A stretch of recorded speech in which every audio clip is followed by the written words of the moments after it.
Class 10 Science B Chapter 1 Heredity and Evolution. What is heredity?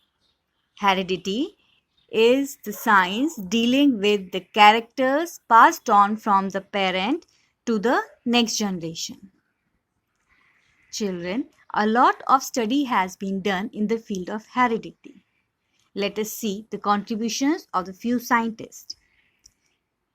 John Gregor Mendel. He is the pioneer of modern genetics. He is also called the father of modern genetics. Hugo de Vries. He gave the reasons behind the sudden changes due to mutational theory. Children, we will be studying about mutation in this chapter. Oswald Avery, McCarthy, MacLeod.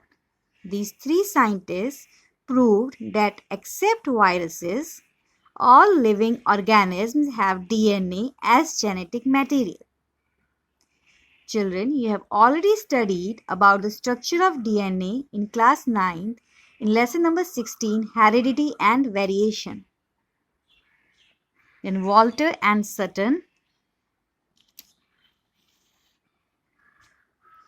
observed the paired chromosomes in the cells of grasshopper.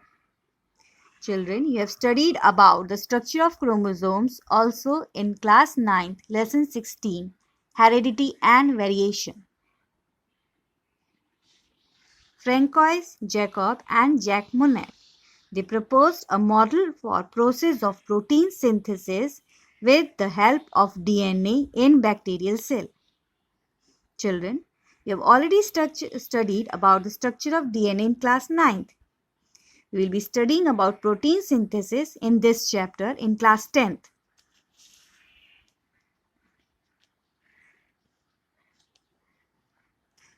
The science of heredity is used for three purposes. First, diagnosis, treatment, and prevention of hereditary disorders. In class 9th, we have studied about certain genetic disorders. So, if they are diagnosed, then they can be treated also. Second, production of hybrid varieties of animals and plants. Third, in industrial process in which microbes are used. Children, we'll be introduced by a new concept, central dogma. Let us see what it is. When from DNA, RNA is formed, this process is called transcription. We will be studying transcription process in detail in this chapter. From RNA, when proteins are formed, then this happens by two processes, translation and translocation. We will be studying translation and translocation also in this chapter. So, from DNA, when RNA is formed and from RNA proteins are formed, this whole process is called central dogma. So, we can say in central dogma, transcription, translation and translocation occurs due to which from DNA, RNA is formed and from RNA proteins are formed.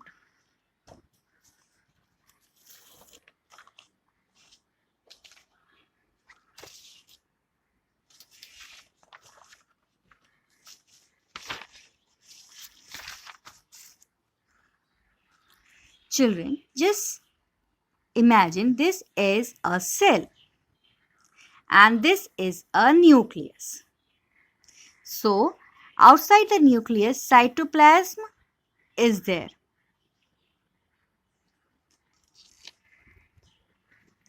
Now, in this nucleus, a process called transcription occurs in which from DNA, RNA is formed. Let us see how RNA is formed.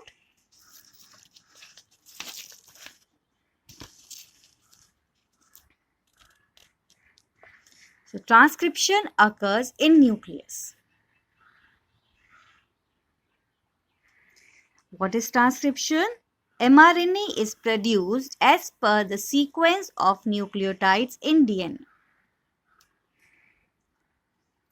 Supposingly these two blue strands going parallel to each other, they are DNA. We all know that DNA has got two strands, they are spirally arranged. Now, one of the strand of DNA has 5' end and the other end of the same strand is 3'.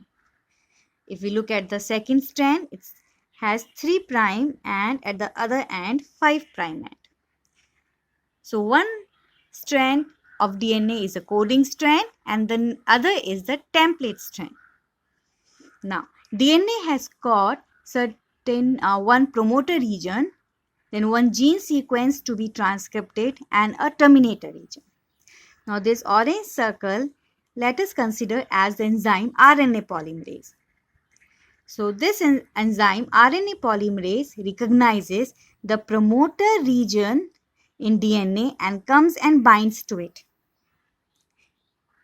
When the RNA polymerase binds the DNA double helix, it causes the DNA double helix to unwind. Let us consider in this chain, this is closed. Now this hook as RNA polymerase. So when RNA polymerase is on the double strand of DNA, it causes the DNA double helix to unwind like this, like a zip in the chain.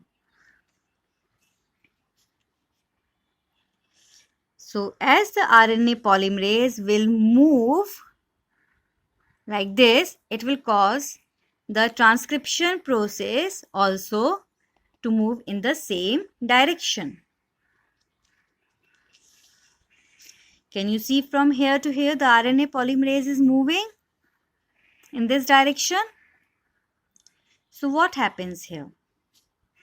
When the RNA polymerase binds to the DNA double helix, then at the template strand, this is the template strand of DNA. So the sequence of nucleotides on the template strand here. So to these nucleotide, these nitrogen bases, the complementary nitrogen bases will come and bind. We all know in DNA there are 4 nitrogen bases: adenine, ATGC, adenine, guanine, cytosine and T. So here for thymine, adenine will come, is the complementary base, it will come and bind.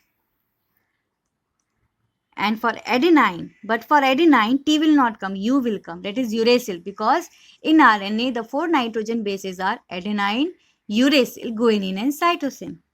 So when these complementary nitrogen bases to the nitrogen bases on the template strand come and pair up, the RNA polymerase links joins these complementary nitrogen bases. Then RNA polymerase move further, and similarly the nitrogen bases on the template strand of DNA, to them the complementary nitrogen bases keeps on coming and pairs up with these complementary nitrogen bases, and RNA polymerase keeps on joining them. So this is how the mRNA is formed. Now when the RNA polymerase reaches the terminator end on DNA, then all the 3, RNA polymerase, DNA and RNA, all the 3 dissociates. We can see here RNA polymerase enzyme, the mRNA transcript, mRNA is messenger RNA and DNA strand, all the 3 dissociates. We have studied about the 3 types of RNA, that is messenger RNA or mRNA, transfer RNA or tRNA and ribosomal RNA or rRNA in class 9th in lesson 16, heredity and variation. So we see how in transcription the mRNA is produced from the template strand of DNA, and all this happens in the nucleus.